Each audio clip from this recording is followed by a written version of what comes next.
Assalamualaikum warahmatullahi wabarakatuh. Halo kawan-kawan semua, kita ketemu lagi dalam serial mata kuliah metodologi penelitian pendidikan kualitatif. Dalam seri pertemuan kali ini, saya akan menjelaskan mengenai peta konsep mata kuliah kita. Lalu kemudian yang kedua adalah stage of the research atau tahapan-tahapan penelitian. Lalu yang ketiga, saya akan menjelaskan mengenai penelitian, apa itu penelitian, lalu kemudian bagaimana langkahnya, lalu kemudian apa itu definisinya dan seterusnya. Jadi ikuti terus ya. Semoga kita sehat selalu dan bisa mengikuti perkuliahan ini sampai selesai. Terima kasih. Ya, slide ini adalah peta konsep metodologi penelitian. Jadi secara umum metodologi penelitian itu terbagi menjadi dua ya. Yang pertama pandangan dasar atau landasan filosofis metodologi penelitian. Ada positivisme yang di sebelah kiri, kemudian yang di sebelah kanan adalah post-positivisme. Positivisme ini berangkat dari secara sederhana ya, positivisme berangkat dari hubungan kausal antara dua variabel. Kemudian dia memiliki pola hubungan yang multikolinearitas. Pertama bisa berbentuk kausal, yang kedua bisa berbentuk multikolinearitas. Lalu yang kedua, yang di sebelah kanan adalah post-positivisme. Dia punya pola hubungan yang bersifat interaktif antar masing-masing variabel. Jadi bedanya kalau positivisme ini hubungannya kausal, kalau post-positivisme ini hubungannya adalah interaktif. Apa maksudnya interaktif dan apa maksudnya kausal? Kalau positivisme ini antara satu variabel dengan variabel yang lain mempengaruhi dan juga dipengaruhi. Kalau post-positivisme itu tidak ada variabel yang dominan, tetapi yang ada adalah variabel yang saling mempengaruhi. Lalu kemudian masing-masing filsafat yang mendasari kedua metodologi penelitian ini punya paradigma penelitian yang berbeda ya. Kalau positivisme dia memiliki paradigma penelitian yang lebih kaku, sementara post-positivisme, metodologi penelitian positivisme ini kemudian dikritik oleh filsafat post-positivisme yang kemudian membentuk atau hadir dengan corak penelitian yang lebih baru. Penelitian itu berdasarkan setidaknya ini harus berdasarkan pada 3 poin penting ya. Yang pertama adalah dia harus berdasarkan pada penemuan atau pembuktian atau pengujian. Dalam masalah penelitian ada yang namanya fenomena di sebelah kiri ini, lalu kemudian di sebelah kanan ada yang namanya teori. Jadi masalah dalam penelitian itu adalah kesenjangan antara teori dan juga fenomena. Misalnya seharusnya perkuliahan itu masuk di jam 7 pagi dengan tatap muka. Tapi itu teorinya ya. Tapi karena ada fenomena yang sekarang kita hadapi, misalnya pandemi corona ini ya, COVID-19, maka perkuliahan kita tidak bisa masuk secara tatap muka atau tidak bisa dilakukan secara tatap muka, lalu kemudian kita melakukan perkuliahan itu secara daring. Nah, itu adalah masalah dalam penelitian. Jika di situ ada kesenjangan antara fenomena dan juga teori. Teorinya harusnya A, lalu kemudian yang terjadi di lapangan B, ya kan? Itu namanya ada masalah atau kesenjangan antara teori dengan fenomena. Nah, kesenjangan tersebutlah yang bisa dijadikan sebagai landasan atau pemicu atau dijadikan sebagai awal mula kita masuk untuk melakukan penelitian, mengungkap permasalahan yang ada atau permasalahan yang menjadi kesenjangan antara fenomena dan teori tersebut. Lalu penelitian ini baik positivisme maupun post-positivisme, keduanya memiliki variabel masing-masing ya, dan memiliki bentuk variabel masing-masing. Positivisme dia atau penelitian kuantitatif ya, dia merekayasa variabel, lalu variabel menentukan modal penelitiannya. Tetapi kalau post-positivisme, variabel ini menentukan jenis penelitian, lalu penelitian ini bisa merekayasa variabel.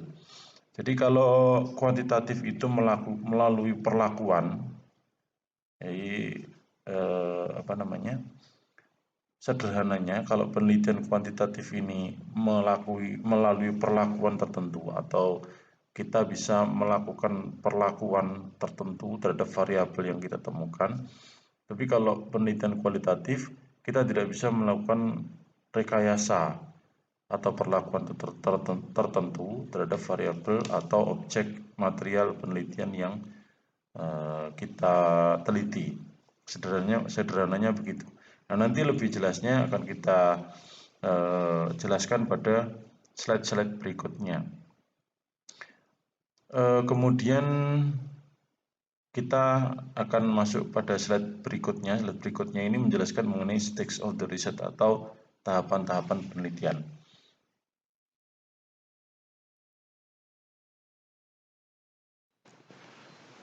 Sebelum kita ke slide selanjutnya, penting kiranya kita sampaikan ya mengenai referensi mata kuliah kita. Ada banyak sebenarnya buku-buku metodologi penelitian.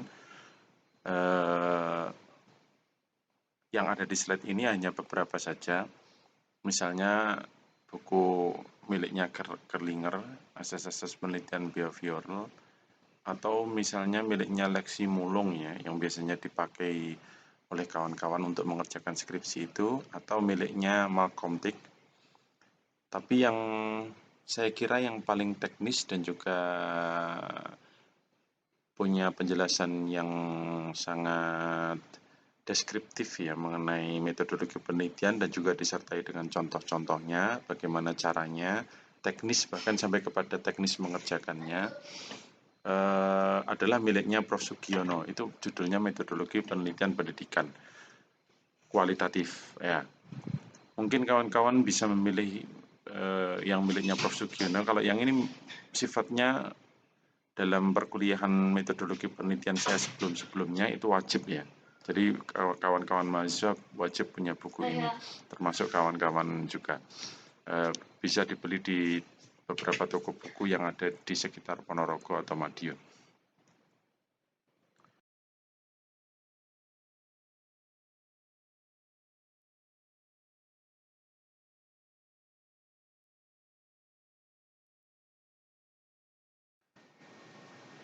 Ya, dalam slide kali ini kita akan bahas mengenai stage of the research process atau tahapan proses penelitian.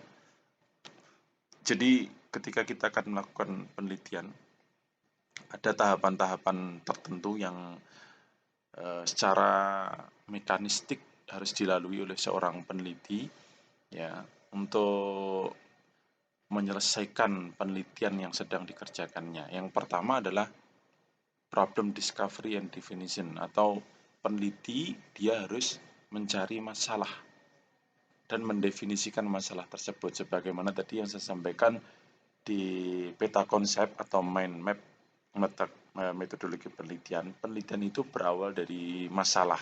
Masalah adalah kesenjangan antara teori dengan realita. Atau kalau tidak begitu, penelitian itu pasti berawal dari sebuah keunikan misalnya ya. Nah, peneliti dia harus menemukan atau mendefinisikan masalah yang akan diselesaikannya atau yang akan diungkapkannya melalui penelitian. Jadi dia harus mendefinisikan masalah tersebut, apa permasalahannya, apa problem mendasarnya, sehingga dia melakukan penelitian. Lalu setelah problem discovery and definition, step selanjutnya adalah riset design. Jadi dia melakukan desain riset. Bagaimana metodenya, kemudian teknik mengambil datanya bagaimana, lalu kemudian dia menganalisa data bagaimana, dia mendisplay data caranya bagaimana, itu dia melakukan riset design atau menyusun proposal penelitian, mulai dari latar belakangnya, lalu kemudian rumusan masalahnya, lalu kemudian hipotesanya jika penelitian itu berbentuk penelitian kuantitatif, lalu kemudian pengambilan datanya, lalu kemudian teknik analisanya, metode penelitian yang digunakan, lalu kemudian bagaimana dia meramu data tersebut, lalu kemudian bagaimana dia mendisplay data tersebut, dan seterusnya. Itu adalah riset design atau bahasa singkatnya di kalangan kawan-kawan mahasiswa biasanya adalah menyusun proposal. Lalu tahapan selanjutnya setelah menyusun proposal, dia harus melakukan sampling, langkah ketiga. Sampling ini adalah pengambilan contoh problem penelitian yang akan diteliti oleh peneliti. Misalnya, seorang peneliti yang dia menemukan masalah mengenai pembelajaran daring selama pandemi COVID. Kabupaten atau kota yang dia berstatus zona oranye kan dilarang melakukan pembelajaran secara luring, luar jaringan. Maka konsekuensinya kabupaten atau kota tersebut harus melakukan pembelajaran secara daring. Nah, pembelajaran secara daring itu teorinya adalah seharusnya, teori itu seharusnya yang terjadi yang ada di sekolahan adalah sekolah tersebut memiliki SDM yang mumpuni, lalu kemudian memiliki infrastruktur pembelajaran daring yang lengkap, lalu kemudian pembelajaran daring tersebut berlangsung secara baik, ya. Siswa juga memiliki jaringan, sekolahan juga memiliki jaringan, didukung oleh jaringan yang kuat, jaringan internet yang kuat. Lalu kemudian proses pembelajaran daring juga berlangsung dengan baik. Seharusnya teorinya begitu. Tetapi yang terjadi di lapangan ternyata siswa tidak memiliki jaringan yang baik misalnya, ya, karena dia berada di pelosok. Atau sekolah tidak memiliki infrastruktur untuk melakukan pembelajaran daring secara baik.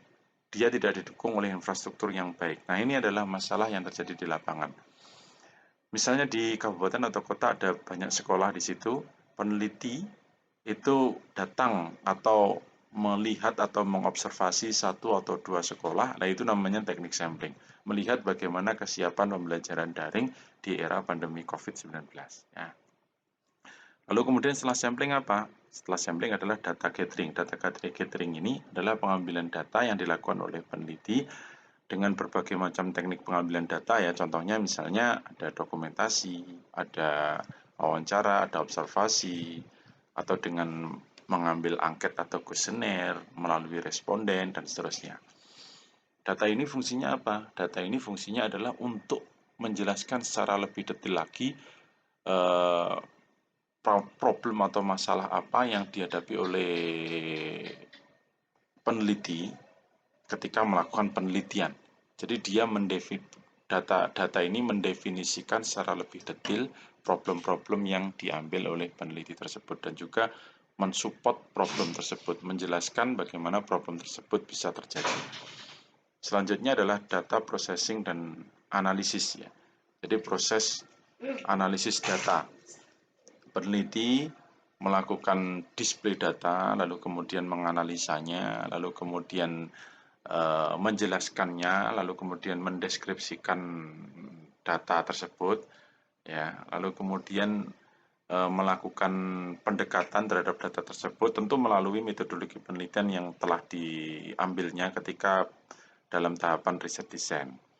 Lalu setelah data processing analisis, peneliti mengambil kesimpulan dan juga menyampaikan laporan hasil penelitiannya. Kemudian tahap terakhir adalah discovery and definition. Maksudnya apa kok kembali lagi ke discovery and definition? bahwasannya kesimpulan atau laporan penelitian itu sebenarnya tidak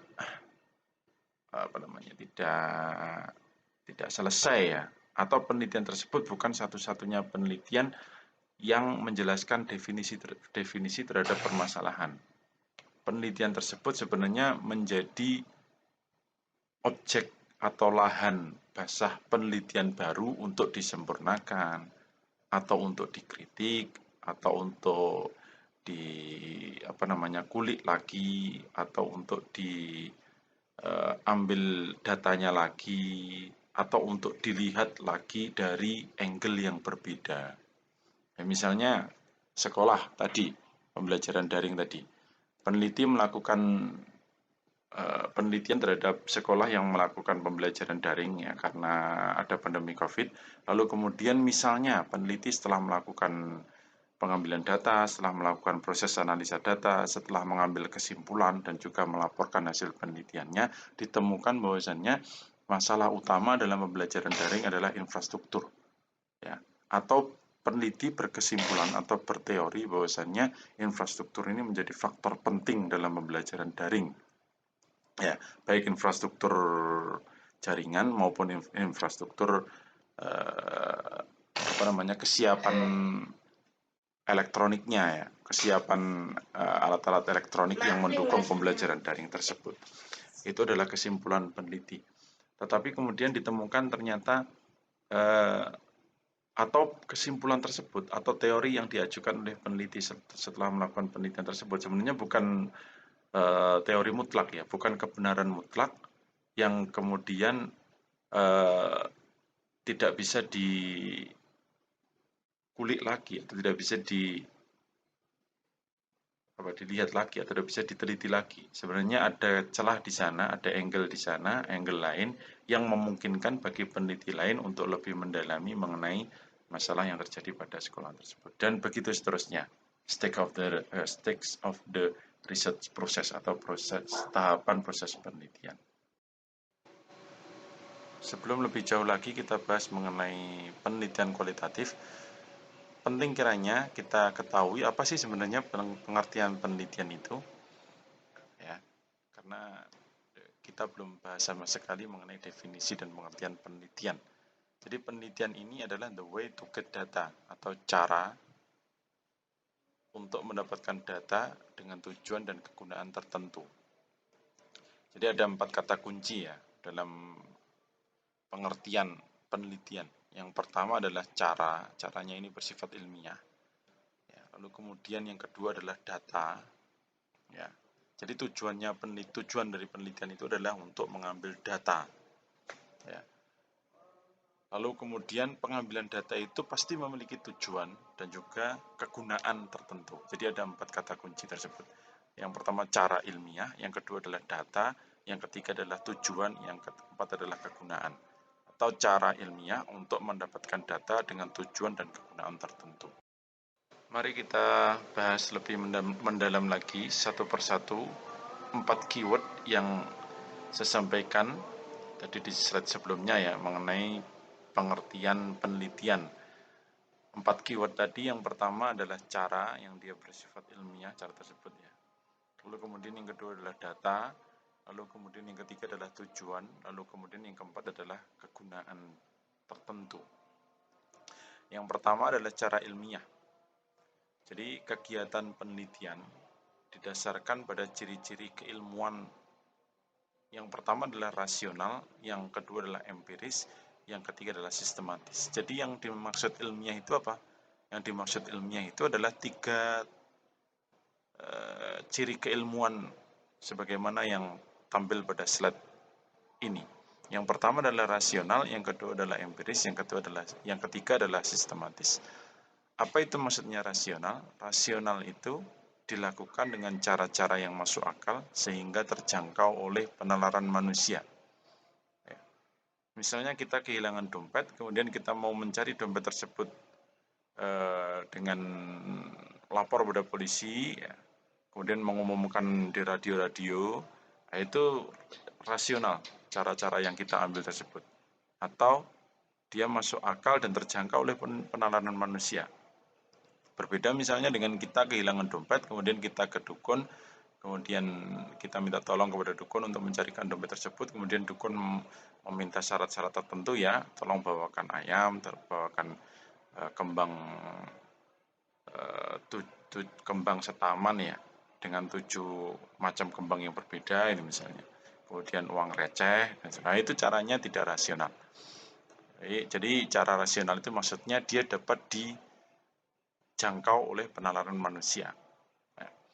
Lalu kemudian yang kedua adalah empiris. Empiris cara yang dilakukan dapat diamati.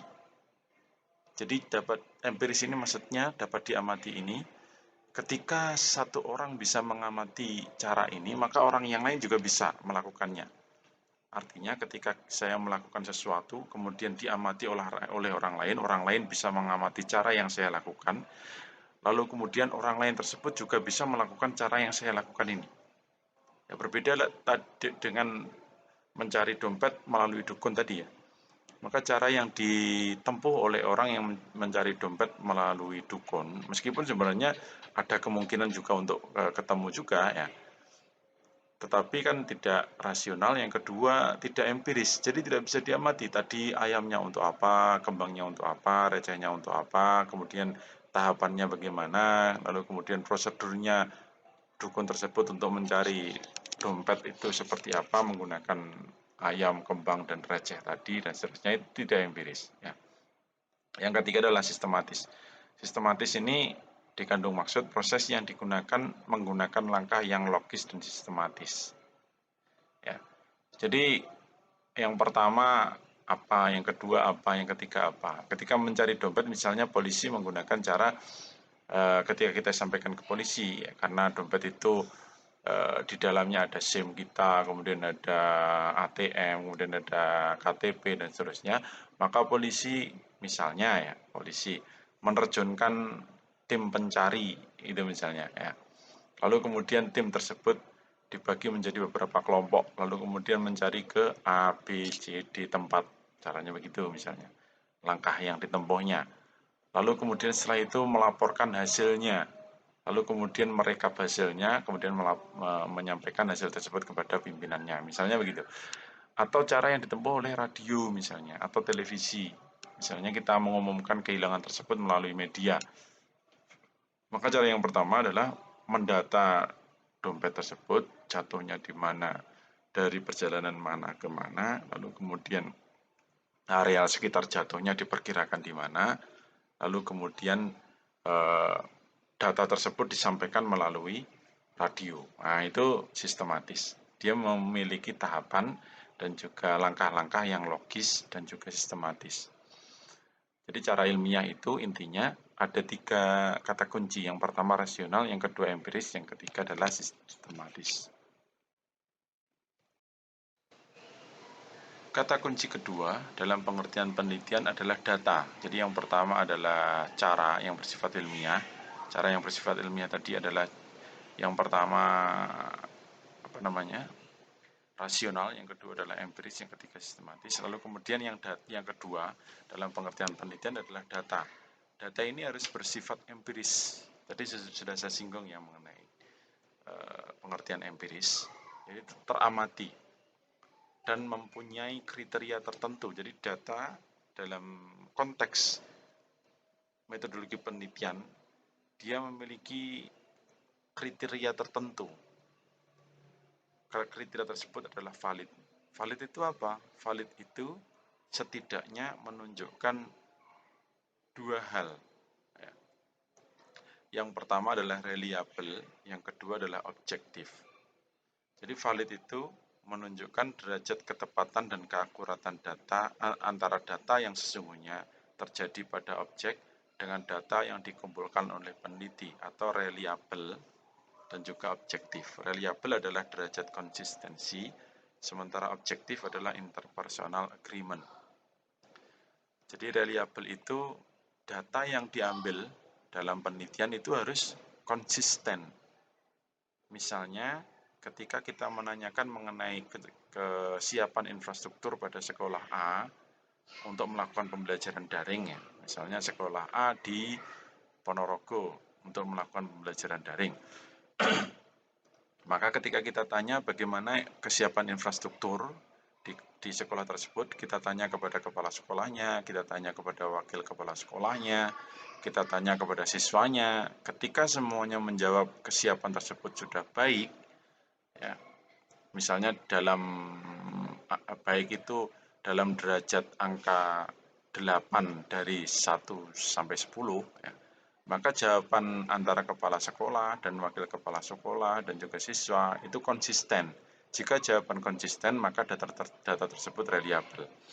Atau misalnya ketika kita tanya mengenai jumlah siswa di sekolah A, ya, ketika hari Senin kita tanya kepada kepala sekolah, wakilnya, dan juga kepada siswanya atau kepada gurunya, bahwa misalnya jumlah siswa di sekolah A seluruhnya di SDA itu jumlahnya ada 70 siswa, maka ketika kita tanya di hari yang lain, itu jawabannya juga 70 siswa. Itu namanya konsisten.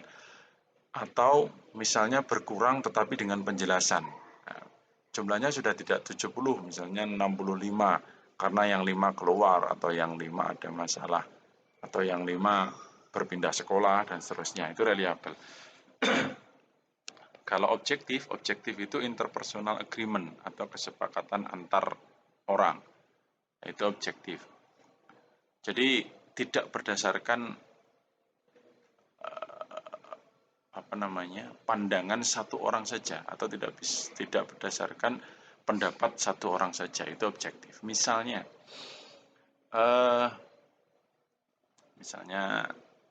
sekolah A, sekolah tadi yang saya contohkan mengenai kesiapan infrastrukturnya, ya. Bagaimana pandangan orang terhadap sekolah A, ketika pandangan sebagian masyarakat terhadap sebagian orang, sebagian besar orang terhadap sekolah A, sekolah ini baik, punya mutu yang baik, itu namanya objektif atau memiliki derajat interpersonal agreement tadi. Ya, itu objektif. Tapi ketika ditanya sekolah bagaimana kualitas sekolah A, ketika kepala sekolahnya menjawab kualitas sekolah A sangat baik, tetapi masyarakat mengatakan 70% masyarakat mengatakan sekolah A ini tidak memiliki kualitas yang baik, maka sebenarnya pendapat kepala sekolah tadi bersifat subjektif. Tetapi pendapat orang atau masyarakat 70% yang mengatakan sekolah A tadi tidak memiliki kualitas yang baik, itulah yang objektif, gitu ya. Akan tetapi kawan-kawan perlu diketahui bahwasannya data yang reliabel atau yang punya derajat konsistensi itu belum tentu valid. Ya. Data yang reliabel belum tentu valid karena data yang reliabel itu bisa direkayasa. Ya, bisa jadi derajat konsistensi pada sebuah data itu direkayasa sehingga tampak reliabel. Jadi data yang reliabel, kesimpulannya data yang reliabel belum tentu valid. Yang kedua, begitu juga data yang objektif, dia belum tentu valid. Karena objektivitas itu jika dirupakan dalam bentuk data itu bisa direkayasa. Ya. Misalnya kepala sekolah tadi menyampaikan kepada masyarakat atau merekayasa data kepada masyarakat, kalau nanti ditanyakan mengenai kualitas sekolah ini, jawab semuanya baik. Lalu kemudian kepala sekolahnya memberikan misalnya memberikan uang pada masyarakat untuk menaikkan rating sekolah, misalnya. Jadi data yang objektif belum tentu valid. Lalu apa yang bisa dilakukan? Kedua hal tersebut bisa saja terjadi karena data dimanipulasi, sehingga dibutuhkan triangulasi untuk melakukan verifikasi data atau cross-check untuk melakukan memverifikasi validitas data tersebut. Bagaimana bentuknya cross-check? Ya misalnya ketika kita tanya kualitas sekolah A kepada misalnya untuk kita mau mencari validitas objektif sebuah data, ya, atau validitas derajat objektivitas sebuah data. Kita tanya kepada kepala sekolah, kita tanya kepada masyarakat, kita cross check juga kepada Sepam, kita cross check juga kepada siswa kita cross check juga kepada pandangan publik terhadap sekolah tersebut, ya, publik sekitar terhadap sekolah tersebut. Nah, itu namanya verifikasi data untuk mengungkap apakah objektivitas data ini menunjukkan derajat validitas data yang kita temukan dan juga reliabilitasnya menunjukkan derajat data yang menunjukkan validitas data yang kita temukan. Kata kunci ketiga dalam pengertian penelitian adalah tujuan. Jadi yang pertama cara ilmiah, yang kedua data, yang ketiga dia pasti memiliki tujuan tertentu. Penelitian itu pasti memiliki tujuan tertentu. Secara umum, tujuan penelitian ada 3 macam. Yang pertama adalah untuk menemukan, bisa menemukan solusi, bisa menemukan masalah, bisa menemukan kesenjangan, ya, bisa menemukan realita yang tersembunyi dari sebuah fenomena. Ya. Yang kedua adalah untuk pembuktian. Misalnya untuk membuktikan kesiapan tadi, ya, kita dalam konteks contoh penelitian ini kita bahas mengenai kesiapan sekolah untuk melakukan pembelajaran daring. Jadi kita bisa membuktikan bagaimana teori yang kita ajukan itu sebenarnya sesuai dengan fakta dan data yang ada di lapangan. Misalnya kita mengajukan teori mengenai salah satu faktor penting untuk menunjang suksesnya pembelajaran daring adalah infrastruktur. Misalnya kita teorinya begitu, atau kita memiliki teori begitu. Maka kita bisa membuktikan teori tersebut dengan melakukan penelitian. Sebenarnya teori tersebut benar-benar bisa dipertanggungjawabkan atau tidak. Maka kita lakukan penelitian terhadap sekolah-sekolah yang sedang melakukan pembelajaran daring. Lalu kemudian tujuan yang ketiga adalah untuk pengembangan. Misalnya kita memiliki, kalau dalam konteks pendidikan ya, kita memiliki alat peraga pendidikan tertentu, lalu kemudian alat tersebut kita gunakan untuk mengajar, lalu kemudian ternyata tidak optimal, lalu kemudian kita kembangkan alat tersebut agar pembelajarannya lebih optimal, misalnya lebih maksimal, atau peserta didik bisa menangkap pembelajaran yang kita lakukan dengan menggunakan alat peraga pendidikan tadi. Jadi kita kembangkan alatnya, kemudian kita praktekkan lagi pada peserta didik, kemudian kita lihat hasilnya, lalu kemudian kita kembangkan lagi dan seterusnya. Atau kalau dalam konteks lain, misalnya dalam konteks agraria ya, dunia agraris ya. Jadi kita tahu dalam perjalanan dunia agraris yang ada di Indonesia misalnya ya, kalau di desa saya itu kalau orang mau panen padi itu biasanya dulu awal-awalnya digebyok ya, jadi dikebyok pakai alat kebyok semacam kayu begitu yang diletakkan di sawah, kemudian padinya disampluk-samplukkan ke alat tersebut, lalu kemudian berkembang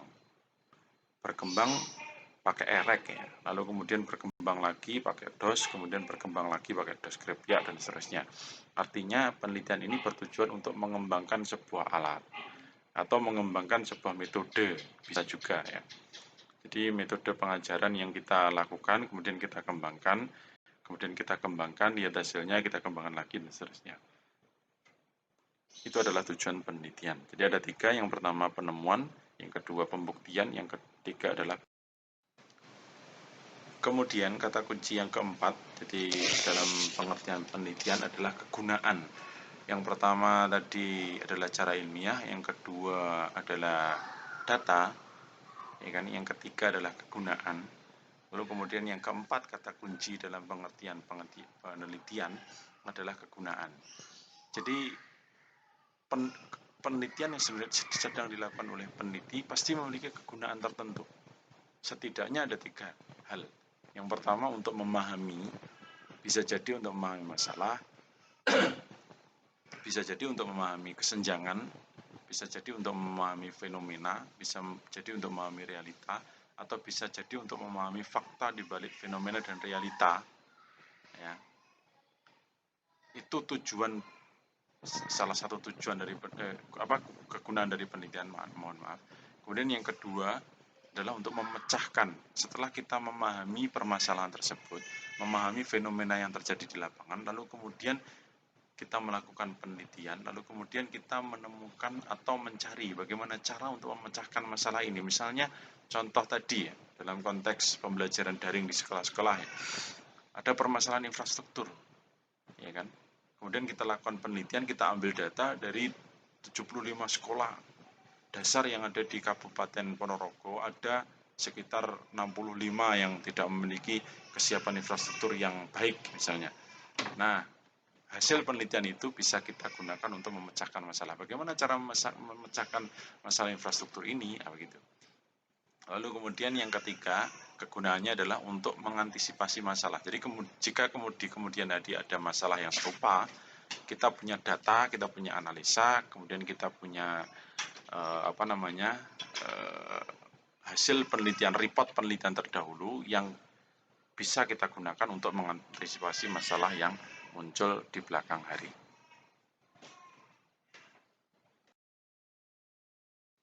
Ya, kawan-kawan mahasiswa, demikian tadi penjelasan materi pada seri kali ini. Ya, kita lanjutkan pada seri selanjutnya. Nanti masih banyak hal yang perlu kita bahas mengenai penelitian dan metodologi penelitian ya. Tapi kita bahas pelan-pelan pada seri selanjutnya.